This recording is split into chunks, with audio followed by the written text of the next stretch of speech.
As the eponymous national leader, Jacob, Israel, was also the father of the 12 tribes, which in theory composed it. These tribes, Reuben, Simeon, Levi, Judah, Issachar, Zebulun, Benjamin, Dan, Naphtali, Gad, Asher, Ephraim, and Manasseh, were all descendants from Jacob and his sons, according to biblical tradition. But in the Song of Deborah, which as we have noted is very ancient, only 10 tribes are listed: Ephraim, Benjamin, Machir, Zebulun, Issachar, Reuben, Gilead, Dan, Asher, and Naphtali. The context is bellicose, and it may be that Simeon, Levi, Judah, and Gad were not listed by Deborah because they were not due to take part in the fight. The number 12 may be a convention. The same number is used for the sons of Ishmael, Nahor, Joktan, and Esau. Groupings of the 12 tribes, sometimes 6, were common in the Eastern Mediterranean and Asia Minor in the later Bronze Age. The Greeks called them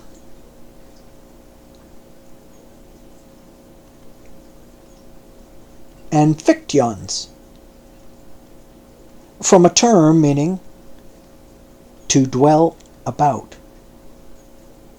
The unifying factor might not be common ancestry, but common devotion to a particular shrine. Many text scholars in the 19th and 20th centuries dismissed the notion of common descent from Jacob and preferred to see the tribal groups of distant and disparate, that's D-I-S-P-A-R-A-T-E, origins, organizing themselves as an Amphictyony, spelt A-M-P-H-I-C-T-Y-O-N-Y. Amphictyony.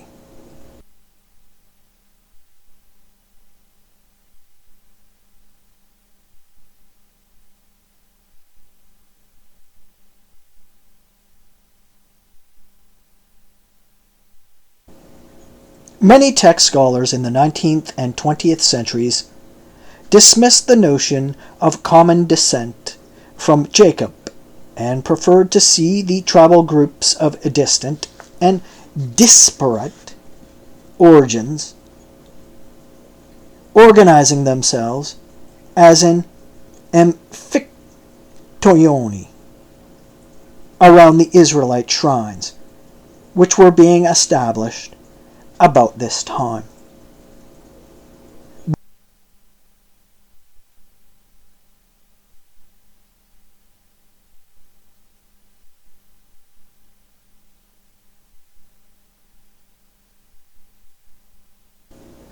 But all these West Semitic groups moving into Canaan had common origins and were interrelated.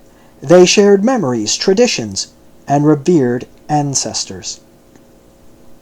Working out the specific tribal histories of all the groups mentioned in the Bible would be impossibly complicated, even if the materials existed. The salient point is that Jacob, Israel, is associated with the time at which the Israelites first became conscious of their common identity, but within the structure of a tribal system which was already ancient and dear to them.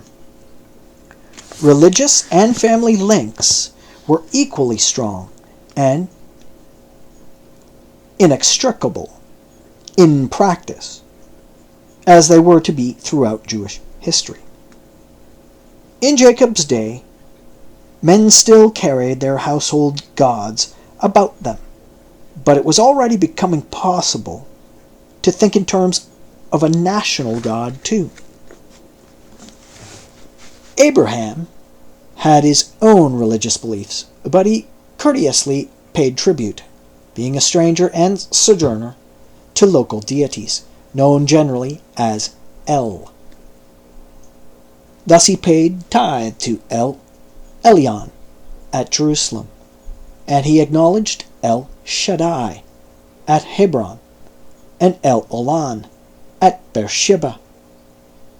Jacob's adoption of the name Israel, or Israel, marks the point at which Abraham's God becomes located in the soil of Canaan, is identified with Jacob's progeny, the Israelites, and is soon to become the Almighty Yahweh, the God of monotheism.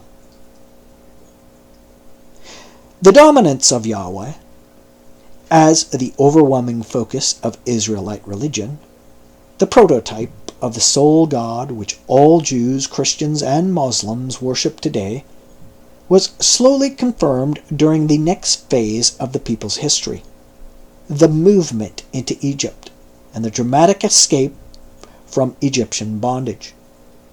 The Bible narrative, ending Genesis with the death of Joseph, then taking up the story again with its disastrous consequences at the beginning of the book of Exodus, seems to suggest that the nation as a whole went down into Egypt. But this is misleading. It is quite clear that even in Jacob's time, many of the Hebrew, or Hebrews, whom we must now call Israelites, were beginning to settle permanently in Canaan, and even to acquire territory by force. In Genesis 34, we read that Jacob's sons, Simeon and Levi, made a violent and successful assault on the king and the city of Shechem. And this suggests the first Israelite possession of a sizable town, which may well have become the earliest seat of the national god.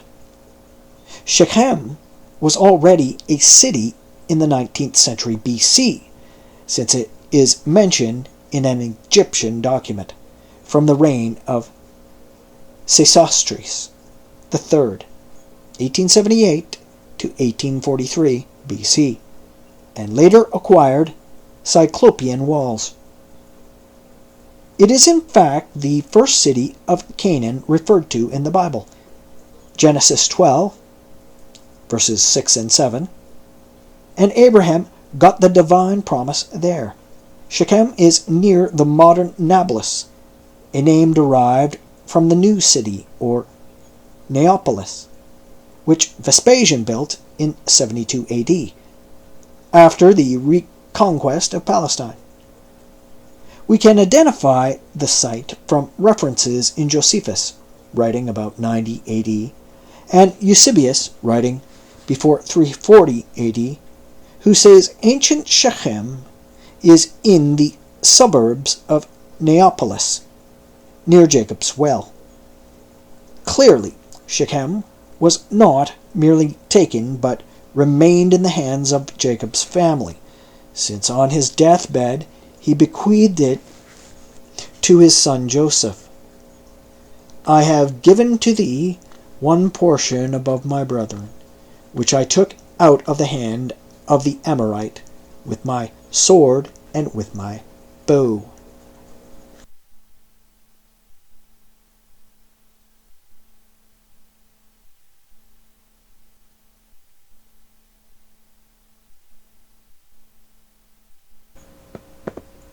That a large number of the Israelites remained in Canaan is certain, and there is external confirmation that they were active and warlike.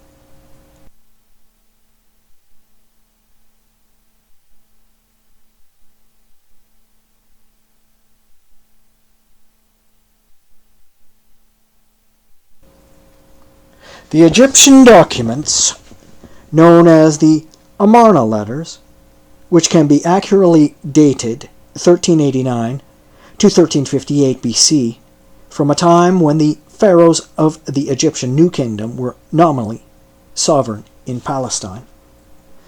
Though their power was slipping, deal with local vassals and their enemies in the region. Some refer to a Hebrew called Libiah, or Lion Man. Others are actually by him. He caused great difficulties for the Egyptian authorities and their allies, as with all other Habiru in Egyptian experience. He was hard to control, a nuisance. He eventually met a violent death in the reign of Pharaoh Akhenaten.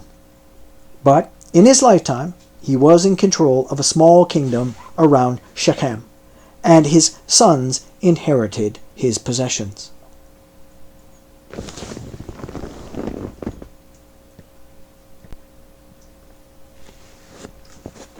So far as we know, in fact, the Israelite Hebrews were in control of Shechem throughout the time their brethren were in Egyptian bondage. There is no reference to it being taken during Joshua's conquest.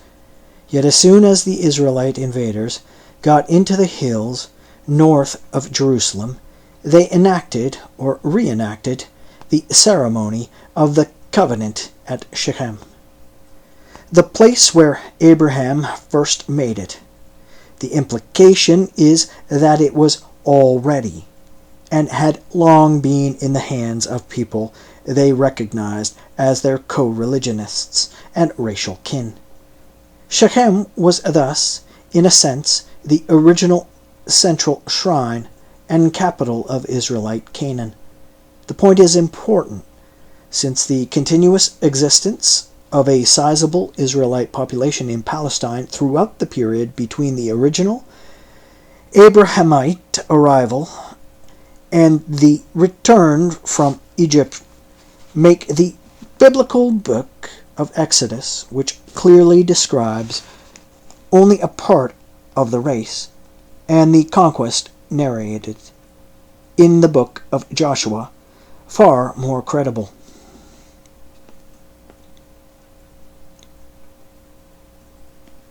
The Israelites in Egypt always knew they had a homeland to return to, where part of the population was their natural ally.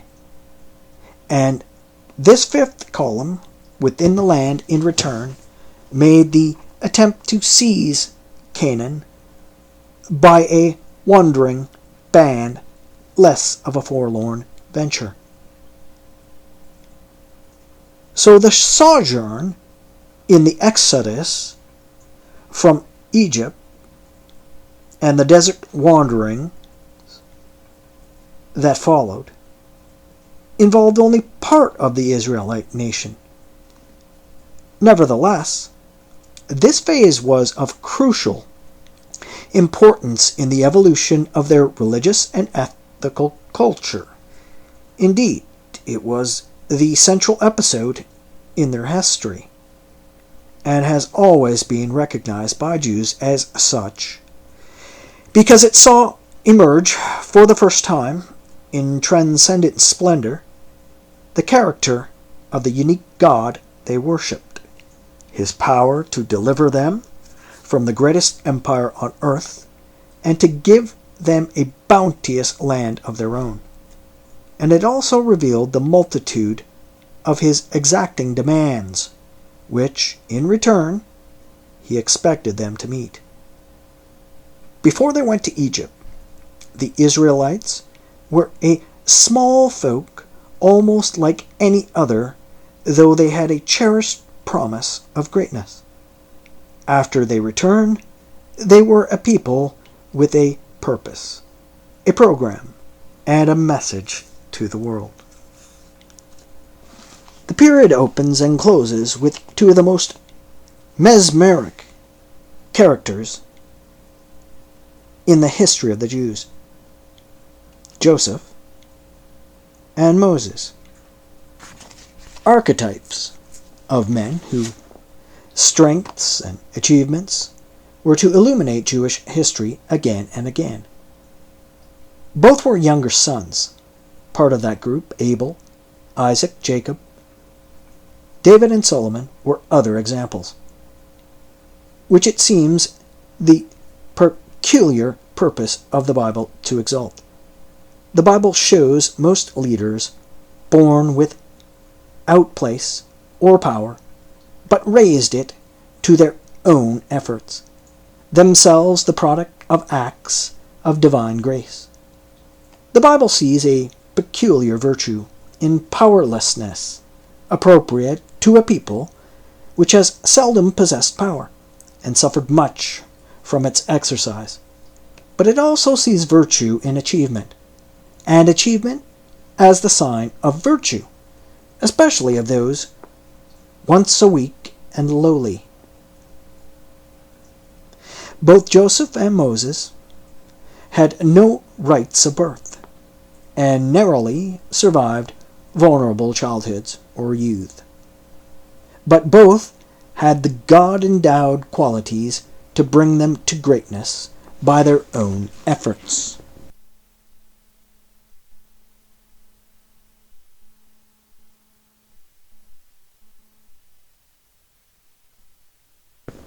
But there the resemblance ends. Joseph was the great minister-statesman of an alien ruler, the pattern of many Jews over the next 3,000 years. He was clever, quick, perceptive, imaginative, a dreamer, but more than a dreamer, a man with the creative ability to interpret complex phenomena, to forecast and foresee, to plan and administer.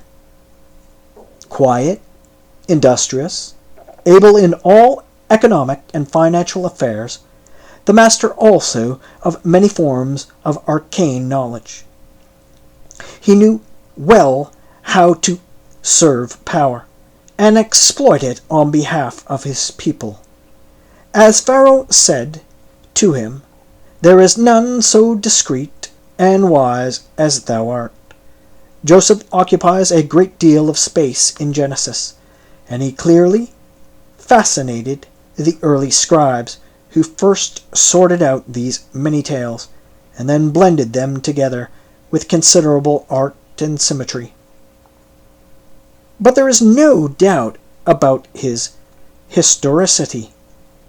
Indeed, some of the more romantic episodes in his life have echoes in Egyptian literature.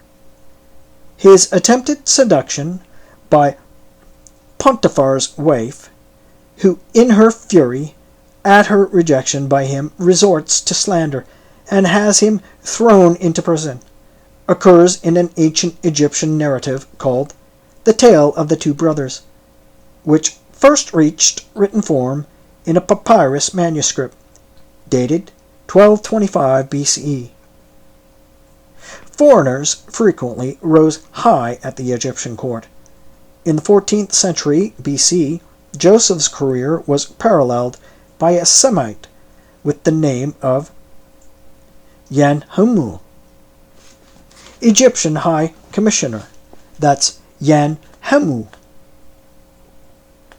In the empire under the pharaoh Akhenaten. Later, in the 13th century, the marshal of Pharaoh Meneptah's court was a Semite called Ben Ozan. Most of the Egyptian detail in the Joseph narrative appears to be authentic. That West Semites came into Egypt in large numbers is certain. They began to penetrate the Nile Delta as early as the end of the 3rd millennium BC.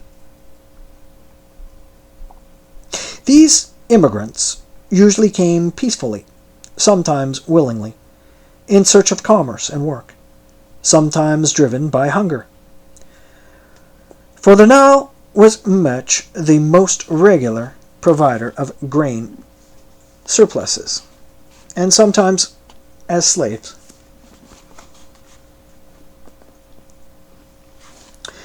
There is a famous passage in an Egyptian papyrus, Anastasi VI, in which Egyptian frontier guards notify the palace of a tribe passing through in search of pasture and water.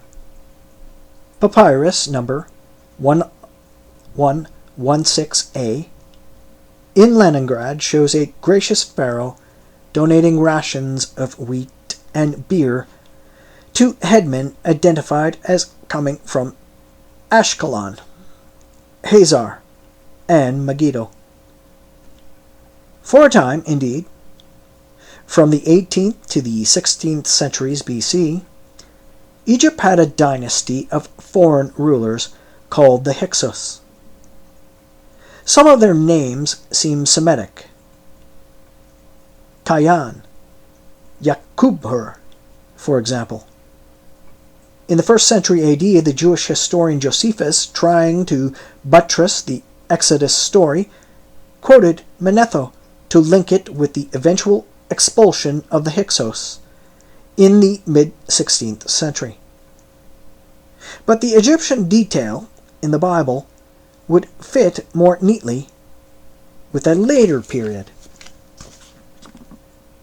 Indeed, there is pretty convincing evidence that the period of Egyptian oppression, which finally drove the Israelites to revolt and escape, occurred during the last quarter of the 2nd millennium BC, and almost certainly in the reign of the famous Ramses II, 1304 to 1237 BC. At the opening of the book of Exodus, it said of the Egyptians, "Therefore they did set over them taskmasters to afflict them with their burdens. And they built for Pharaoh store cities, Pithom and Ramses. Ramses II, the greatest builder of the 19th dynasty. New Kingdom rulers, indeed the most prolific builder since the pyramid creators of the Old Kingdom, engaged in tremendous building works at Pithom. The modern Tel Er Rataba in the Wadi Tumalat, and in the place he called after himself, Ramses or Pi Ramesu, the modern San el Hagar on the Tannatic arm of the Nile. These 19th dynasty pharaohs came from this part of the delta, to which they transferred the central government near the biblical land of Goshen. Vast numbers of forced or slave laborers were employed. A papyrus from Ramses II's reign, Leiden 348, states, "Distribute grain rations to the soldiers and to the Habiru, who transport stones to the great pylon of Ramses." But it is not probable that the Exodus itself took place in Ramses' reign. It seems more likely that the Israelites broke out under his successor, Merneptah.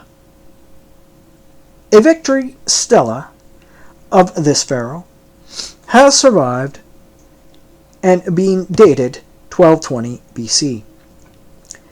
It relates that he won a battle beyond Sinai in Canaan and refers to the defeated as Israel. He may not have won, as pharaohs often presented their defeats or stalemates as triumphs, but it is clear that he fought some kind of engagement with the Israelites outside his territory, so they had already left. This is the first non-biblical reference to Israel. Taken in conjunction with other evidence, such as calculations based on 1 Kings 6, verse 1, and Judges 11, verse 26, we can be reasonably sure that the Exodus occurred in the 13th century BC and had been completed by about 1225 BC. The stories of the plagues of Egypt and other wonders and miracles which preceded the Israelite breakout have so dominated our reading of Exodus that we sometimes lose sight of the sheer physical fact of the successful revolt and escape of a slave people, the only one recorded in antiquity. It became an overwhelming memory for the Israelites who participated in it. For those who heard and later read about it, the Exodus gradually replaced the creation itself as the central, determining event in Jewish history. Something happened at the frontiers of Egypt that persuaded the eyewitnesses that God had intervened directly and decisively in their fate. The way it was related and set down convinced subsequent generations that this unique demonstration of God's mightiness on their behalf was the most remarkable event in the whole history of nations.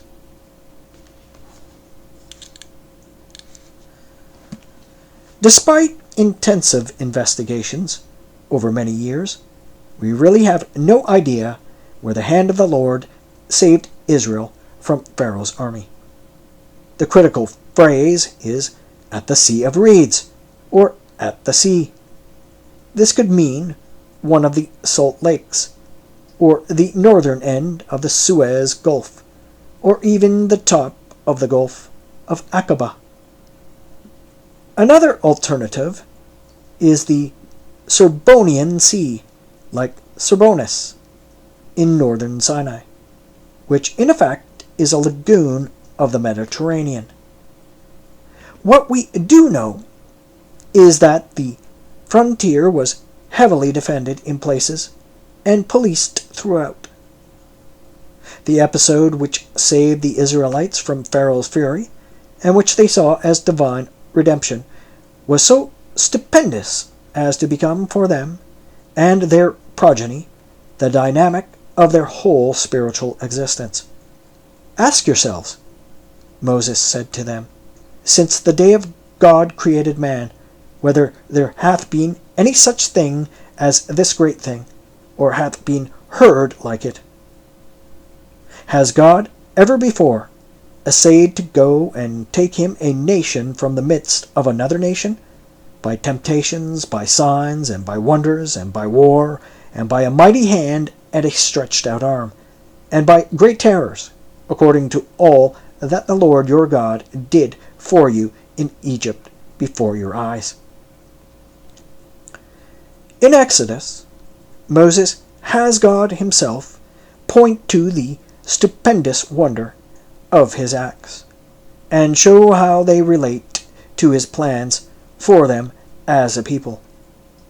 "Ye have seen what I did to the Egyptians, and how I bare you on eagle's wings, and brought you unto myself.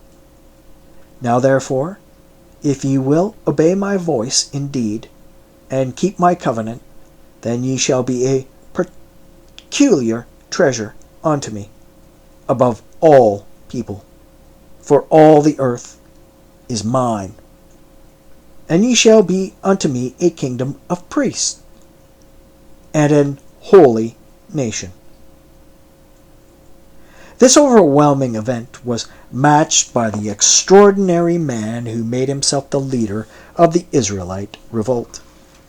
Moses is the fulcrum figure in Jewish history, the hinge around which it all turns.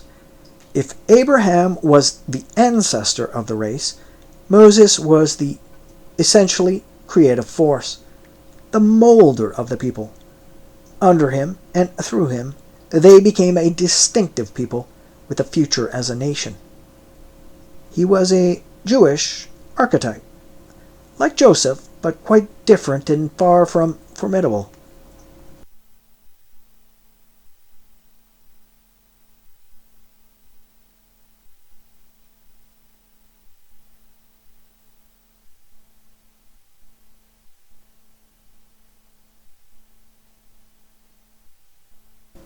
He was a prophet and a leader, a man of decisive actions and electric presence, capable of huge wrath and ruthless resolve, but also a man of intense spirituality, loving solitary communion with himself and God in the remote countryside, seeing visions and epiphanies and apocalypses, and yet not a hermit or anchorite, but an active spiritual force in the world, hating injustice, fervently seeking to create a utopia, a man who not only acted as intermediary between God and man, but sought to translate the most intense idealism into practical statesmanship, and noble concepts into details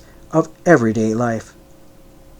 Above all, he was a lawmaker and judge, the engineer of a mighty framework to enclose in a structure of rectitude every aspect of public and private conduct. A totalitarian of the spirit. The books of the Bible, which recount his work, especially Exodus, Deuteronomy, and Numbers, present Moses as a giant conduit through which the divine radiance and ideology poured into the hearts and minds of the people. But we must also see Moses as an intensely original person, becoming progressively, through experiences which were both horrific and ennobling, a fierce creative force turning the world upside down, taking everyday concepts accepted unthinkingly by countless generations and transforming them into something totally new, so that the world becomes a quite different place in consequence, and there can be no turning back to the old ways of seeing things. He illustrates the fact, which great historians have always recognized, that mankind does not invariably progress by imperceptible steps, but sometimes takes a giant leap, often under the dynamic propulsion of a solitary, outsized personality. That is why the contention of Wellhausen and his school that Moses was a later fiction and a Mosaic code a fabrication of the post-exilic priest in the second half of the first millennium BC, a view still held by some historians today, is skepticism carried to the point of fanaticism, a vandalizing of the human record. Moses was beyond the power of the human mind to invent, and his power leaps out from the page of the Bible narrative, as it once imposed itself on a difficult and divided people, often little better than a frightened mob. Yet it is important to note that Moses, though an outsized figure, was in no sense a superhuman one. Jewish writers and sages, fighting against the strong tendency in antiquity to deify founder figures, often went out of their way to stress the human weaknesses and failings of Moses. But there was no need. It is all in the record. Perhaps the most convincing aspects of the biblical presentation is the way in which it shows Moses as hesitant and uncertain, almost to the point of cowardice, mistaken, wrong-headed, foolish, irritable, and what is still more remarkable, bitterly conscious of his shortcomings. It is very rare indeed for a great man to confess, "I am slow of speech and of a slow tongue." Lack of articulation is about the last disqualification a lawgiver and statesman will admit.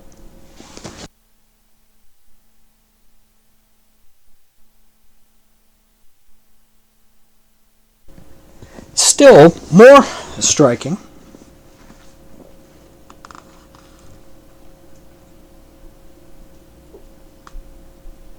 are the images of Moses as an isolated, rather desperate, and inefficient figure, struggling with the burdens of a huge role he has reluctantly accepted, but grimly seeks to discharge.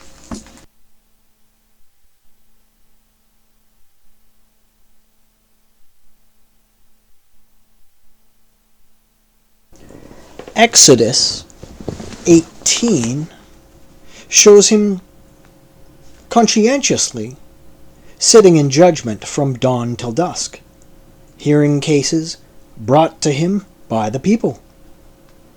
His father-in-law, Jethro, on a visit, asked indignantly, "Why sittest thou thyself alone, and all the people stand by thee from morning until even?" Moses replies warily, "Because the people come unto me to inquire of God. When they have a matter, they come unto me, and I judge between one and another, and I do make them know the statutes of God and his laws." To this, Jethro replies, "The thing that thou doest is not good. Thou wilt surely wear away, both thou and his people that is with thee." So he proposes the creation of a regular, trained judiciary. And Moses, being in many ways a modest man, with the magnanimity to solicit the following good advice, does as the old man possesses. Moses, as he comes to us from the Bible, is a deeply appealing mixture of the heroic and the human, who dealt in tremendous certitudes, which concealed all kinds of doubts and sometimes sheer bewilderment.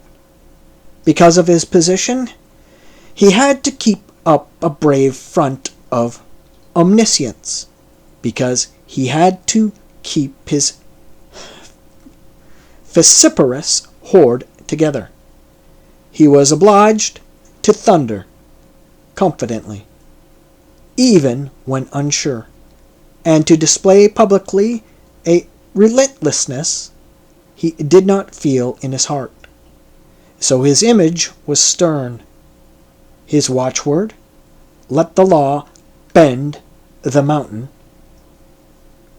There is no doubt truth in the early Agadic tradition that Aaron was more popular than his far greater brother. When Aaron died, everyone wept, but when Moses died, only the menfolk mourned. With the Bible record, readers today have perhaps a clearer picture of Moses, whose character, than the men and women who actually followed him.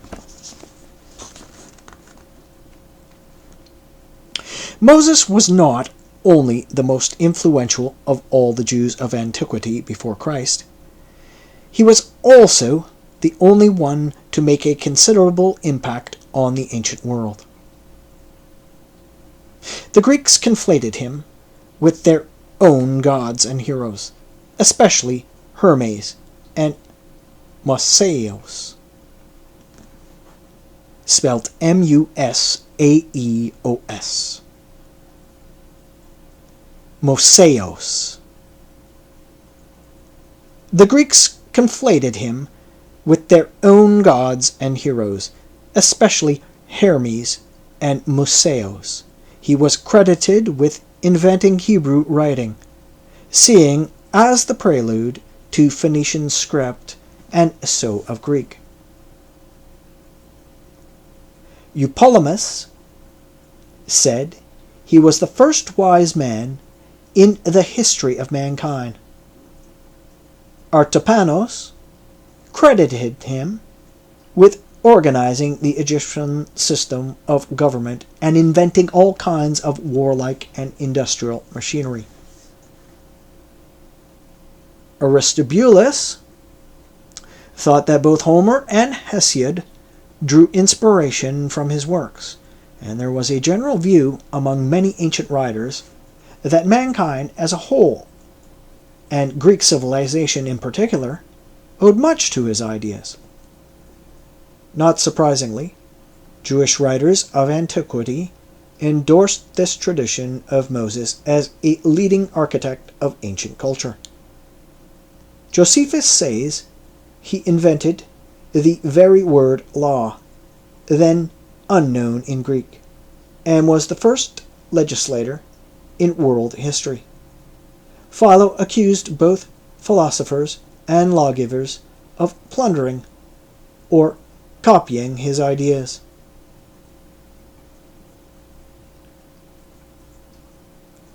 Heraclitus and Plato being the chief culprits.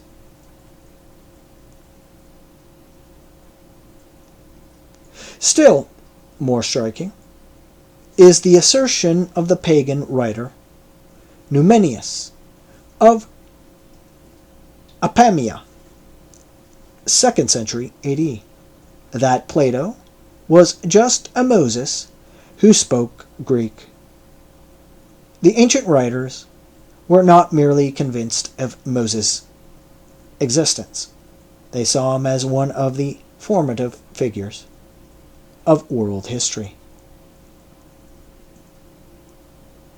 But there was also a tendency among pagan writers from the second half of the first millennium BC to see Moses as a baleful figure, the creator of a form of religion which was strange, narrow, exclusive, and antisocial.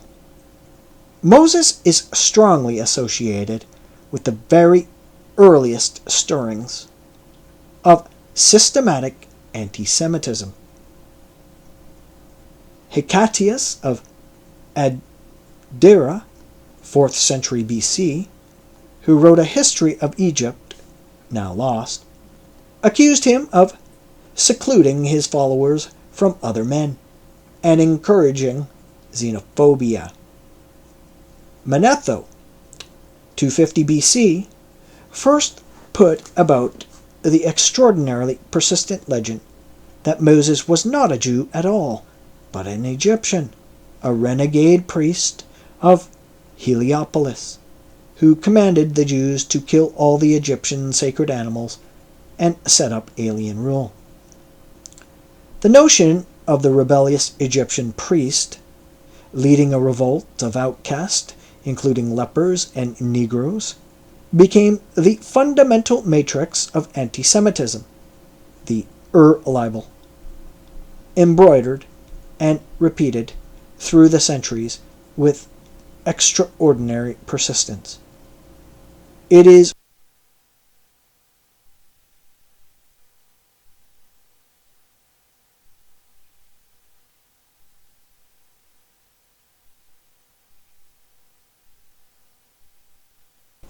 reproduced, for instance, twice in anti-Semitic passages in Karl Marx's letters to Engels. It is curious, too, that Sigmund Freud, certainly no anti-Semite, based his last work, Moses and Monotheism, on Manetho's story that Moses was an Egyptian and a priest, adding the common speculation that his religious ideas were derived from the monotheistic sun cult of Akhenaten, and much pseudo-factual nonsense of his own. Wherever else Moses got his ideas, whether religious or legal, and the two, of course, were inseparable in his mind, it was certainly not Egypt. Indeed, the work of Moses can be seen as a total repudiation of everything that ancient Egypt stood for. As with Abraham's migration from Ur and Haran to Canaan, we must not assume that the Israelite exodus from Egypt was dictated purely by economic motives. This was not just an escape from hardship. There are indeed hints in the Bible that the hardships were endurable. Moses' horde often hankered for the flesh pots of Egypt. Life in Egypt, throughout the second millennium BC, was more gracious, as a general rule, than in any other part of the ancient Near East. The motive for the Exodus was political, certainly. The Israelites in Egypt were a large and awkward minority, and a growing one. The opening of Exodus has Pharaoh say to his people that the Israelites are becoming more and mightier than we. Come, let us deal wisely with them, lest they multiply. Egyptian fear of the Israelite numbers was the principal motive for their oppression, which was specifically designed to reduce their ranks. Pharaonic slavery was, in a sinister way, a distant adumbration of Hitler's slave labor program, and even of his Holocaust. There are disturbing parallels. So the Exodus was an act of political separation and resistance, but it was also, and above all, a religious act, for the Israelites were distinct, and were seen and feared by the Egyptians as distinct, precisely because they rejected the whole weird and teeming pantheon of Egyptian gods, and the entire spirit of Egyptian spirituality, which, in its own way, was as intense and all-pervasive as the dawning religion of Israel. Just as Abraham felt that religion in Ur had come to an impasse, so the Israelites and their leader Moses, who saw more clearly than the rest, found the world of Egyptian religious belief and practice suffocating, insufferable, odious, and evil. To leave was to break out not just of physical slavery, but of an airless spiritual prison. The lungs of Israel in Egypt craved for a fiercer oxygen of truth, and a way of life which was purer, freer, and more responsible. Egyptian civilization was very ancient and very childish, and the Israelite escape from it was a bid for maturity.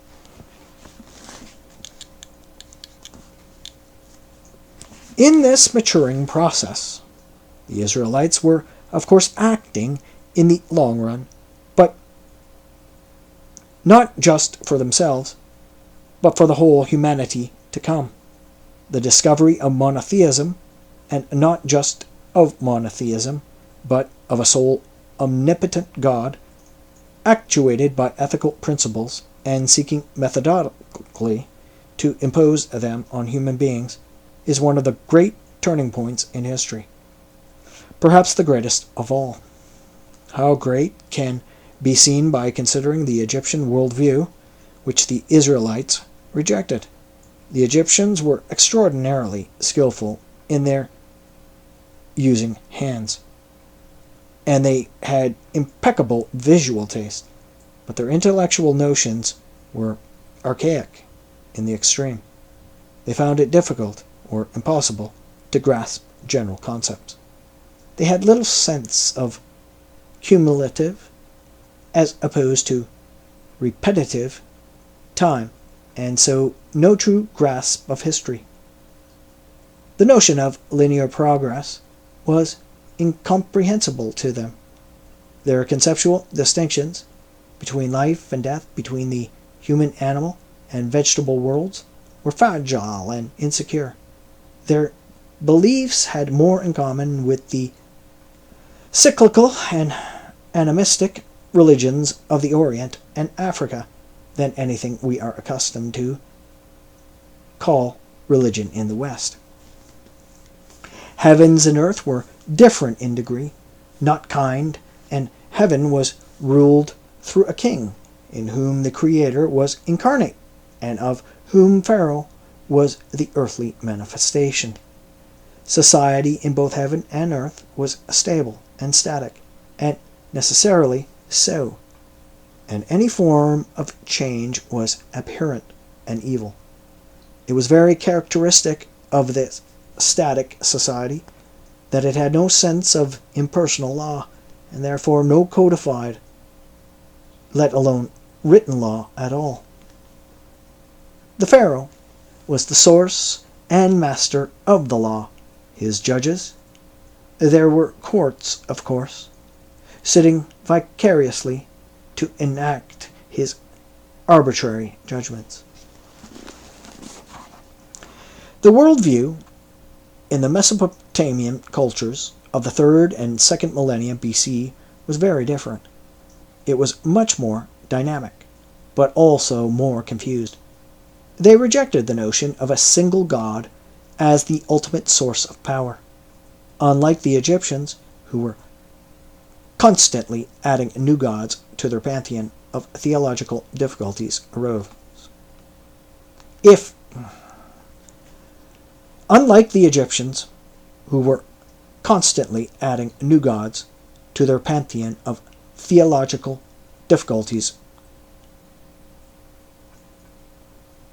Unlike the Egyptians, who were constantly adding new gods to their pantheon, if theological difficulties arose, they believed all the leading gods had been created.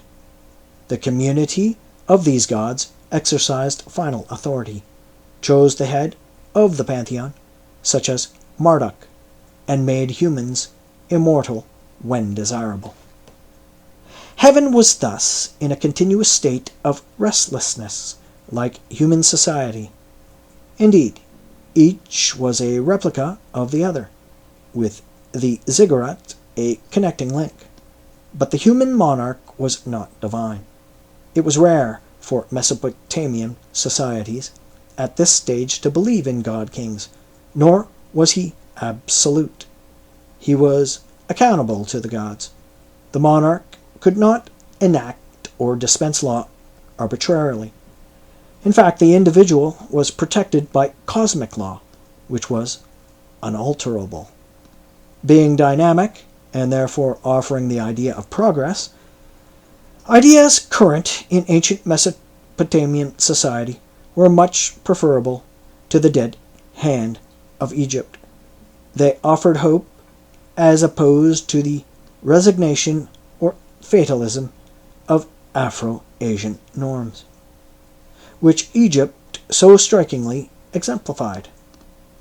Whereas the pyramid was the tomb of a dead god-king, the ziggurat temple was a living bond between earth and heaven. On the other hand, these ideas provided no ethical basis for life, and they led to a great deal of uncertainty as to what the gods stood for or wanted. Their delight and anger was arbitrary and inexplicable. Man was endlessly and blindly seeking to propitiate them by sacrifices.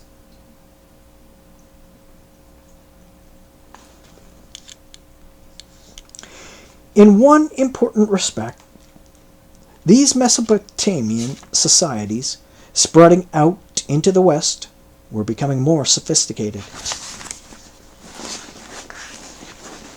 They were developing forms of scripts far more efficient than the Egyptian hieroglyph and its derivatives.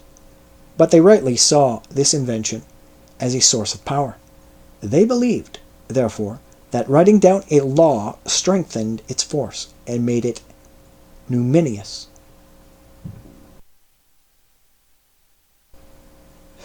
They believed, therefore, that writing down a law strengthened its force and made it numinous.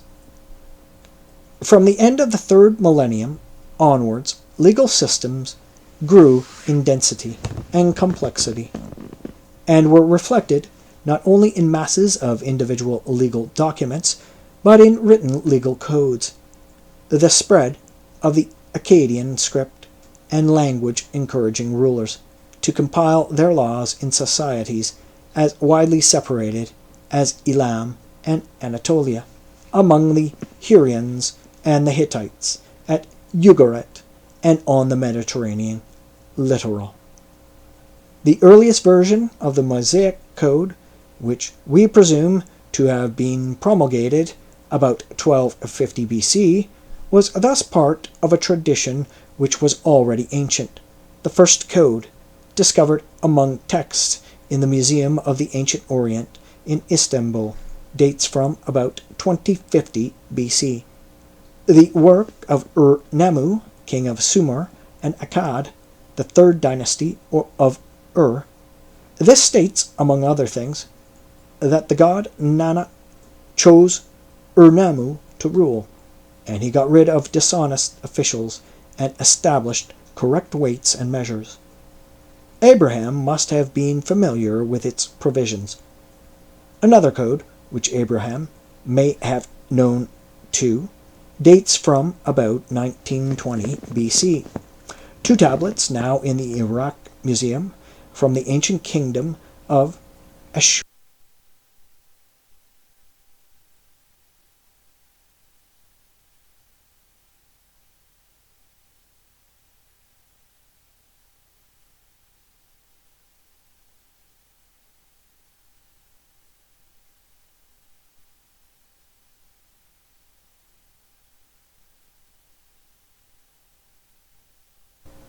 Another code, which Abraham may have known too, dates from about 1920 BC.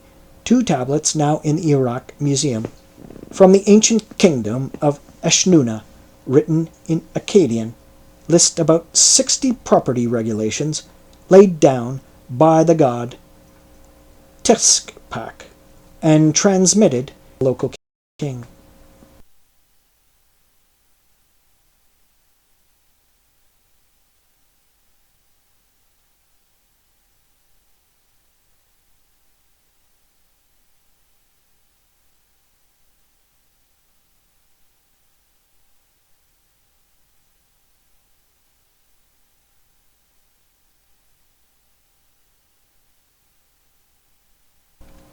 Far more comprehensive are the early 19th century BC tablets, mainly in the University of Pennsylvania, which give the code of King Lipt Ishrar of Aidi, written like Ur-Nammu in Sumerian, and most impressive of all, the code of Hammurabi, found in 1901 at Susa, east of Babylon, written in Akkadian on a 6-foot-high diorite slab, now in the Louvre, and dated 1728 to 1686 BC. Other later law codes, including a mid-Assyrian set of clay tablets unearthed by German archaeologists in the years before the First World War at Qalat Shergat, ancient Ashur, which probably go back to the 15th century BC, and are perhaps the closest in date to the original Mosaic Code.